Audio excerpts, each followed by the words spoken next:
Hello, my name is Mats.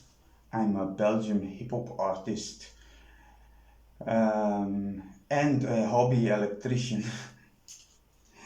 So, about a year ago, I invented something what I thought was going to be my break in life and make me become a millionaire or something like that. But how wrong could I be? Yes, because long story short, this is what happened. Like I tried to patent my discovery, but everybody laughed in my face. I went to companies showed some interest, but you know what they told me? They told me like I want to become the first, second one to put this to market. You know, um, because they thought I was going to destroy the world economy with my invention. So, after not getting octroys or patents on my thing and nobody wanted to invest in me, I was thinking a long time and I think it's now time to show the world how you can get free, clean electricity. You heard it right. Clean, free electricity. Let's go. Oh, hold up. Before we start, yes, I'm sorry for my Dutch audience. I'm doing this in English so the whole world can understand me. I'm not going to be putting subtitles or something. If you can understand it, you can understand it. If you can't understand even English, then this is probably going to be a boring video to you. So here we go. So if you're into electricity, you probably know what this is. This is a heat sink. You can find it on most PCBs like this, and they're usually for, yeah, cooling down MOSFETs. This heat sink is made of aluminum. And the reason why I choose to take an aluminum heat sink, because I need aluminum for my electricity thing to happen, and then I'm going to have to need something with a lot of surface area. And as you see, this surface area of this piece of aluminum or aluminium, depends if you're in the United States or in the UK, has a lot more added surface area. That's why. The second part that you're gonna need is just a piece of copper, but I choose to use this, backlighting from a television set. They're usually in strips, but if you see the back, there is a lot of surface area of copper on this. So what I did was I took the heat sink, and this was the same, yeah, not diameter, but yeah, same size. I cut it off like from a piece like this. And then I have an insulator for the two parts. Look, so they don't touch, but I'm gonna put an extra insulator between them. They cannot touch each other, but I'm going to connect the wire to this. I'm going to connect the wire to this with the insulator between them. And then there's one more ingredient you need. So first I'm going to sand off a little bit of the back so the aluminum is not oxidized at that spot, and the solder will stick more or better, or however you want to tell it. I'm going to do the same with the copper.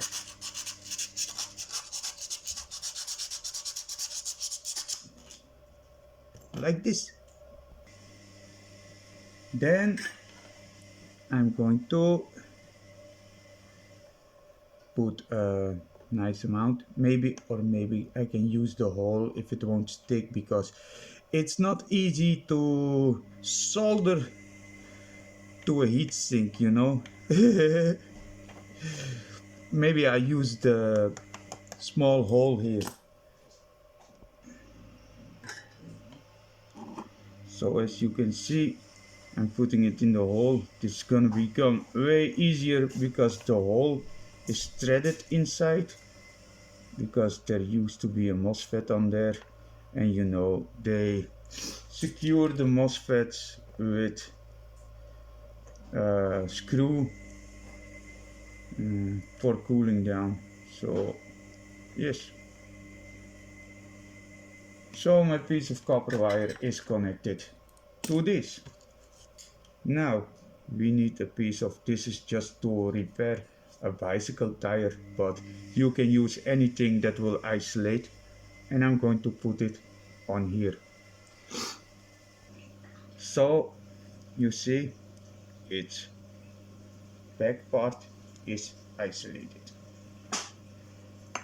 Now I'm going to use some solder on the copper. This is going to become way more easier because it's thinner and it's sort of like soldering to a PCB. You know, when it has reached the heat, you know, it will stick to the PCB. You see, this is already sticking, but this is not the spot I want it to be. Yes, here I'm going to put a spot of this. Soldering, doesn't matter what soldering you use. You can even use sticky tape if you don't solder, as long as it connects. Then I'm going to take a red wire because I already know, I did some tests with this previously, that this is the positive side. That's why I used the black wire over here on this heatsink. Okay, I got my hot glue gun. So what I'm going to do is add some hot glue, and I'm going to paste it right on top of the heatsink. And by now I'm going to use some sticky tape for here on the top so it won't fall off, and then your device is ready. As you can see, I've made this heatsink with the copper back plating with some isolating material underneath it, and this is all you can need. Now I'm going to try and do this in a single shot so you can see for yourself. So before you can say fake, look, this is my multimeter, and the reason why there are two black wires coming out of the multimeter and it changes into a red and a black wire is because I wanted to extend the multimeter, so I had longer cables. That's why you get to see this. So I got the multimeter here, and I got my part that I just made over here, and what we're gonna need now is a plastic or a glass container of any kind, but I did a couple of experiments on this and it's way easier to use something transparent, because I'm going to explain how this works. So I'm going to do this in one shot, so you won't say it's fake or something like that. Look, I'm just going to take this plastic container and I'm going to put some water in it. Oh, it could be a little bit more, but it's just a regular tap water. Yes, tap water. And I'm going to, so the container was inside, so you see the red wire of my invention is connected to the red terminal of the voltage meter, and my black wire connected to my invention, oh shit, is connected to the black. So when we take this container with just some regular tap water, you will see what happens. So as you can see, it says 0.05. That's because I still have it to this. Now I'm going to put it on this position, so the max you can make is 20 volts. So that's like 0.6 volts for one cell of these. Now what I did, I made another one yesterday. So where is the other one? I think I got it here. Yes. So yes, this is with a brown wire and a red wire, but principle is the same. So I'm going to connect the red wire to this black one.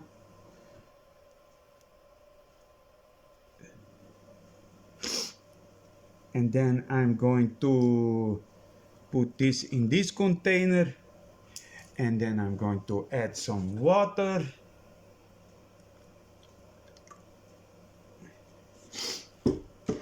And this is just to show you can like up the voltage like this.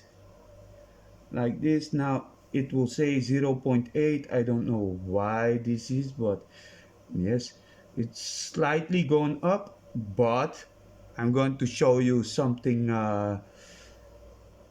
more incredible. So how do you think a cell works? Well, my guess is the aluminum is not so conductive like the copper. That's why the copper becomes the plus and the aluminum the minus. And the water acts like a semiconductor between the two, sort of like a solar panel.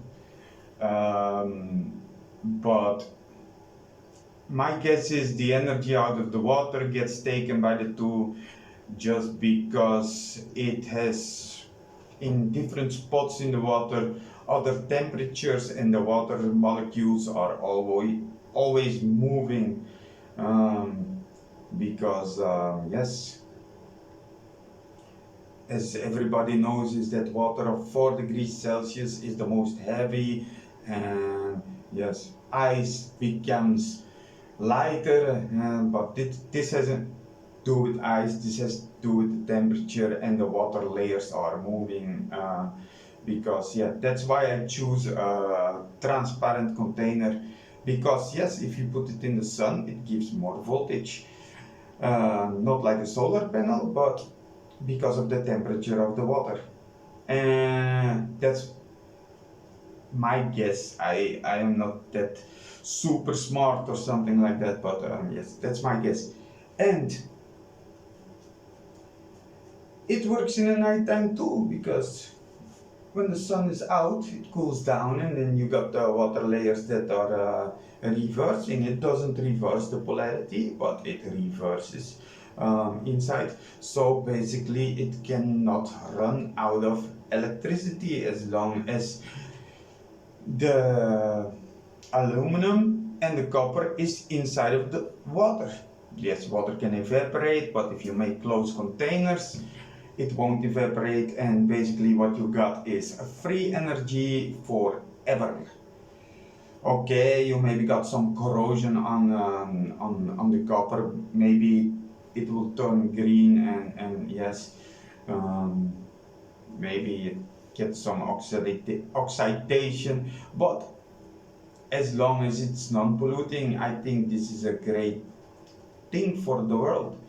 So now I'm going to show you how you can make more voltage out of this. Okay, let me explain what this contraption, homemade contraption is. These are basically capacitors that I made one out of them. They're 35 volts but 1,000 farads, and this is probably, yeah, this was 1,000 farads, but this was from and it goes up to 35 volts as well, so that's a big one. But combined they're sort of around 10,000 farads. I've connected these two, like this one is the plus and it goes to this minus, and then the plus comes out of here and the minus comes out of there. So like you can see that this is a principle, basically just a voltage upper, so I get double the voltage out of what I got. So like when you see here the plus terminal is connected to this minus, this is going to be my plus terminal to connect to the battery or to the water bottles. This is my minus between the two over here. So basically what it does, here are two diodes, as you can see. On the minus I got a one with the stripe down, on the plus I got the one with the stripe up.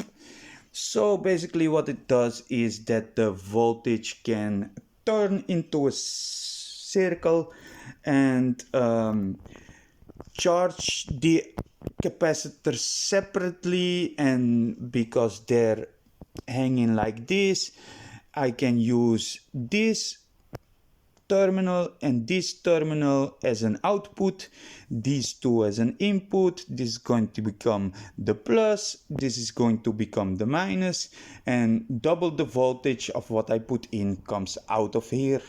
Yes, and I'm going to connect that to the water. I'm sorry people, this is quite a contraption. Yes, but you see this contraption, this makes about 7 volts. And I'm thinking to myself, 7 volts out of just 4. Look, this is my hand. Container of water. Just regular tap water that is clean, non-polluting except for the plastic. And if you want me to show you, look, I can drink this, eh? So what is your guys mindset about this? Taking electricity to the next level with water free and shit. So yes, 7 motherfucking volts with the booster circuit and just some plastic containers with copper, aluminum and water. Tell me what you think about it in the description below. And this is basically the beginning, because what if you make it bigger? What if you make a lot of more cells connected in series and parallel, like the cells are connected on an e-bike? What if you... Yes, there's a lot of things you can do to experiment. You can make a DC to AC converter like you have in a mobile home, and you put like 12 of those cells in a row with a doubler. You probably get around 12 volts, and you can convert that into, yes, to 20 volts with yeah, you know, like those RVs or campers, yeah, to have electricity, AC and stuff like that. Yes, yeah, I hope I don't get killed now of me showing this, but I was sick and tired of not letting the truth out. Das Mats out.